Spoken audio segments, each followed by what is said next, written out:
Alright, today's video is going to be on basic real estate SEO.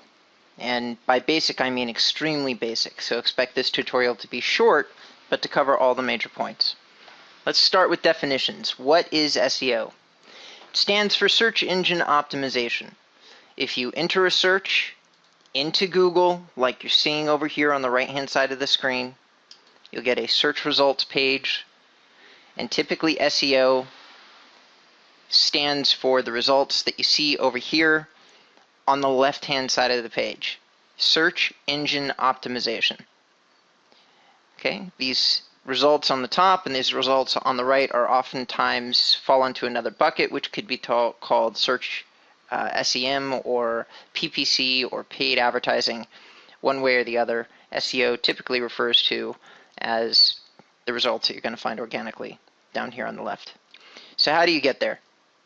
Well, since Google's inception, it's really looked at the same basic things. It's made thousands upon thousands of changes, but at the heart of it, it's still looking to categorize sites in the same basic ways. First of all, it takes a look at the domain name, and it tries to find out if the domain name is descriptive of what you're going to find on the website. In this case, at billmackey.com, the domain name is not descriptive unless you're going to find a website about Bill Mackey, and in this case, you're not. You will find a website about Bill Mackey Real Estate. However, if you have a better domain name, such as Downey Homes for Sale, Google loves that, because what is this website about? Homes for sale in Downey.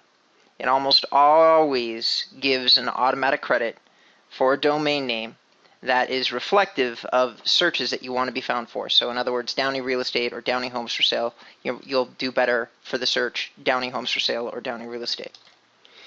So let's say that you don't have a domain name that's reflective of the exact search. They are very hard to get. So what else does Google look at? Well, Google looks at the age of the website. I'm using some tools here. You can see these somewhere else on my channel, so I'm not going to cover it. So I'm just going to use them. In this case, the site age is 1996. Domain name age credit. Google gives a very, very large credit to how old a domain is. Extremely large credit. Something that they love. Very, very hard to fool the search engines when it comes to how old your domain is.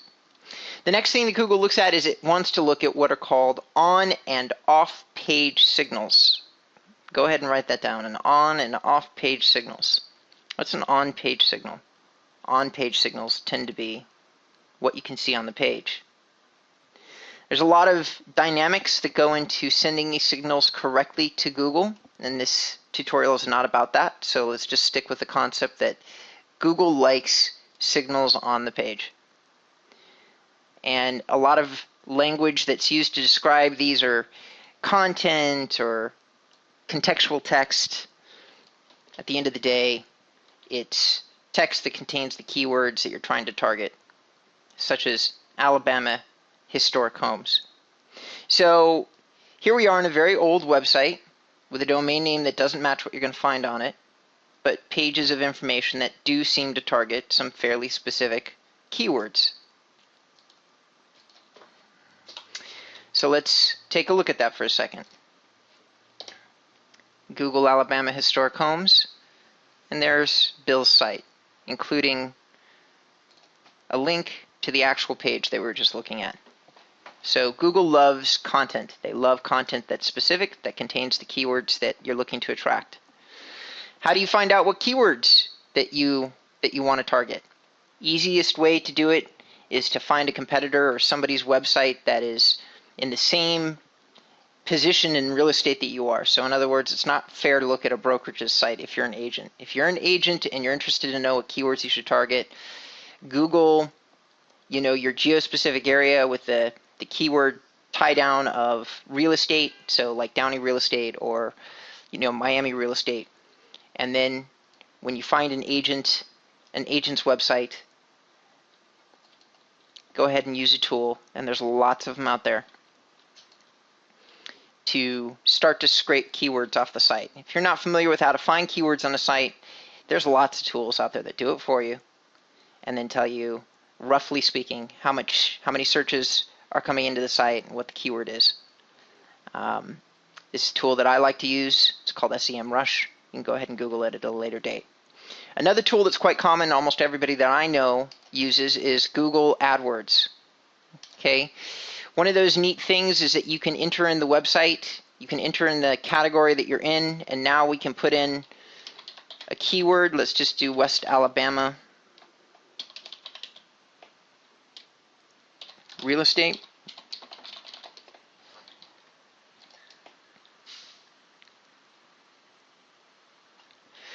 And now we get a list of keywords that Google thinks might be relevant. So an important part of SEO is to make sure that you understand the actual keyword terms that you want to target. There's lots of tools out there that identify for you how much traffic there might be. Google's even kind enough to tell you how much you'd have to pay if you wanted to do paid search advertising. But you still need these tools for organic marketing, which is putting strong on-page signals on your website. So these are one kind of signal. This is on what would be referred to as a static or non-dynamic website. So in other words, most likely the website provider must add these pages for the client. Another kind of website, and one that's much more popular these days, are WordPress sites. The website owner can add the content. You can see here there's lots of entries by this website, which is doing very well, and it's very new. So it kind of tells you how Google's taking these sites into consideration. So you have on-page signals. Now, what are off-page signals? Off-page signals are oftentimes one of the most difficult things for people to understand. Google allows website developers or very knowledgeable website owners to send signals to them about what they're supposed to find on the site. In this case, most of the time, the signals that you're sending, what I like to call index cards to the website, are located here next to meta, and you can see the keywords that this particular site is targeting. If the off-page signals match on-page signals, Google will oftentimes give you a lot of credit for that. So much, as a matter of fact, that sometimes just doing these two things very, very well will get you top placement in the search engines or on the first page. It certainly has for this website. Another kind of off-page signal, and one that's talked about a lot, are what are called links. Now, a link is when somebody takes your website address and they add it to their website. And really, this is the last and final piece of very basic SEO. You can see here that this tool that I'm using is saying that these various pages have, somewhere on them, have billmackey.com. Bill apparently has another website. You can see here where it says billmackeyproperties.com. And if we want to see where, no, it's just the same site a second time. If we want to see where these links might be located, tools like this one that I'm using, which again, I'm not going to cover too much in this tutorial. This is Open Site Explorer. Just click these links. These are all votes. Google, at the heart of it, considers the web to be a giant popularity contest. It allows everybody to vote for their favorite websites. You vote by putting that website's URL on your own website. Facebook and Twitter are websites, by the way, so if you're tweeting somebody else's URL, you're giving them a vote. Google looks at the domain authority of the site that's voting for you. There's a lot of factors that go into domain authority, but in essence, strong on and off page signals in a very old website certainly don't hurt anything. So if this website has a very, very high domain authority and it casts a couple votes for you, believe it or not, that's going to increase the value of the on and off page signals or the keywords that you're sending to the search engines, and thus give you a much, much better chance of ranking well for your SEO campaign. Now there's tons that can go into SEO, such as server speed or page load times or the kind of platform that you're on. These are all, in my opinion, more advanced SEO topics. So for the time being, I'm going to leave you with what I've just given you. I've given you lots to research. You can slow down this video or keep watching it a couple different times. I did cover a lot of ground in a very short period of time. I hope you got something from it and appreciate you stopping by.